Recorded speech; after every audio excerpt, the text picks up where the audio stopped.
this picnic or excursion. Nazmul, what's your feeling about this excursion or picnic? Regarding the picnic, I would like to say that Gopalganj Shabana Park is one of the most park here. It has a very low area, and if you don't come here, you won't understand and look like a historical place. You have heard that it is a good place, but in practical, what's your feeling? I feel very happy to be here, and especially the place is very beautiful. This is the first time in my life that I have come to Suje Park. This has only been possible because of the special importance of the teachers and especially Kobita Madam.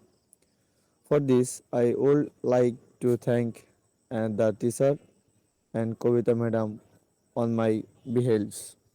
Thank you. Nayan, you have seen up a lot of picture by your mobile phone or your camera.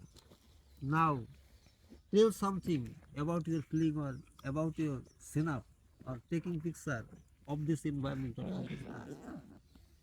Sir আমি এইখানে আগেবারও কখনো আসি নাই, প্রথমবারই আসছি। তো আমরা মনে করেন যে এই I have asked you a question. You have seen after you have taken photos or you have taken lot of the pictures from this place. Now tell something about the synaptor about your pictures. Sir অনেক সুন্দর সুন্দর দৃশ্য আছে এখানে। তো আমরা ছবি তুললাম অনেক ধরনের। অনেক সুন্দর সুন্দর প্লেসে যে অনেক ধরনের ছবি তুলছি, এমনকি সকলে সুন্দর সুন্দর আসতেছে স্যার ওরা আসতেছে, ওরা বলে ইসে গেছে, চেঞ্জ করতে গেছে, ওয়াশরুম আছে, চেঞ্জিং রুম আছে, গ্রিন রুম, এখানে তারা গ্রিন রুমে আছে। যখন